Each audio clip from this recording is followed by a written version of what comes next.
തെരുവ് നായ്ക്കളുടെ കൂട്ടാക്രമണത്തിൽ ആട് ചത്തു. സിസിടിവി ദൃശ്യങ്ങൾ പുറത്ത്. എൽത്തുരുത്ത് മങ്കാട്ടിൽ ലളിത ഗോപിയുടെ 5 മാസം ഗർഭിണിയായ ആടാണ് ഒരു കൂട്ടം തെരുവ് നായ്ക്കളുടെ ആക്രമണത്തിൽ ഇന്ന് രാവിലെ ചത്തത്. കഴിഞ്ഞ ദിവസം അടുത്ത പറമ്പിൽ കെട്ടിയിട്ട ആടിനെ ആദ്യം ഒരു തെരുവ് നായ വന്ന് ആക്രമിക്കുകയും പിന്നീട് 8ഓളം വരുന്ന നായ്ക്കൾ കൂട്ടത്തോടെ വന്ന് ആക്രമിക്കുകയുമായിരുന്നു. ശബ്ദം കേട്ട് നാട്ടുകാർ ഓടിക്കൂടി നായ്ക്കളെ തുരത്തി. തുടർന്ന് സാരമായി പരിക്കേറ്റ ആടിനെ കൊടുങ്ങല്ലൂർ മൃഗാശുപത്രിയിൽ വാക്സിനേഷൻ നൽകിയെങ്കിലും ഇന്ന് രാവിലെ ചത്തു. നായ്ക്കളുടെ ശല്യം രൂക്ഷമാണെന്നും ഇതുപോലെ തെരുവ് നായ്ക്കൾ ആടിനെ ആക്രമിച്ചിട്ടുണ്ടെന്നും തെരുവ് നായ്ക്കൾ നാട്ടിലെ നിരത്തുകൾ അടക്കി വാഴുകയാണെന്നും ഇതിന് ശാശ്വതമായ പരിഹാരം കാണണമെന്നും BJP എറണാകുളം മേഖലാ സെക്രട്ടറി കൂടിയായ പ്രശാന്ത് ലാൽ പറഞ്ഞു.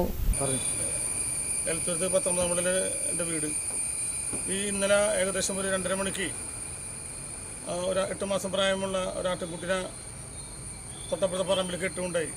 ഏകദേശം 10 മിനിറ്റ് കഴിഞ്ഞപ്പോൾ അവിടെ വിളിച്ചു അമ്മ വിളിച്ചപ്പോൾ കാണാൻ സാധിച്ചത് 8ഓളം വരുന്ന തെരുവ് നായ്കൾ ആ ആട്ടിൻകുട്ടിയെ കടിച്ച് പറിക്കുന്നതാണ് കണ്ടത്.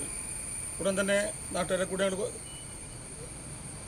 ശൃംഗപുരം ബോയ്സ് സ്കൂളിൻ്റെ അടുത്തുള്ള മൃഗാശുപത്രി കൊണ്ട് ചെല്ലുകയും അവിടുന്ന് TTയും മറ്റു പരിചയ ശേഷം 3 ദിവസം തുടർച്ച ഇഞ്ചക്ഷൻ എടുക്കുന്ന പറഞ്ഞ അടിസ്ഥാനത്തിൽ വീട്ടിൽ കൊണ്ടുവരികയും ചെയ്യുന്നുണ്ടായി. പക്ഷേ ഇന്ന് രാവിലെ ഏകദേശം ഒരു 9:45 ആ ആട്ടിൻകുട്ടി മരണപ്പെടുകയുണ്ടായിട്ടുള്ളത്. ഇതിക്ക് മുമ്പ് ഏകദേശം 5 മാസങ്ങൾക്ക് മുമ്പ് മറ്റൊരു ആട്ടിൻകുട്ടിയെയും ഇതേ സ്ഥലത്ത് വെച്ച് ആക്രമിക്കപ്പെടുന്നുണ്ടായിരുന്നു. ഈ തെരുവുമായുള്ള ശല്യം മൂലം ഇന്നും മൃഗങ്ങൾക്കാണെങ്കിൽ നാളെ പ്രദേശത്ത് കുട്ടികളും അതുപോലെ സാധാരണ അധിവസിക്കുന്ന പ്രദേശമാണ് എൽത്തുരുത്ത് മേഖല. അപ്പോൾ ഈ തെരുവ് നായ്ക്കൾക്കെതിരെ മുനിസിപ്പൽ ഭരണാധികാരികൾ ശക്തമായൊരു നടപടി എടുക്കണം. അല്ലാത്ത പക്ഷം അത് മനുഷ്യജീവനും മാത്രമല്ല മിണ്ടാപ്രാണികൾ കൂടി ആണ് സംഭവിച്ചിട്ടുള്ളത്. അപ്പോൾ ഇതിനെതിരെ ശക്തമായ നടപടി മുനിസിപ്പൽ ഭരണാധികാരികൾ എടുക്കണമെന്നാണ് ഞങ്ങൾക്ക് പറയാനുള്ളത്.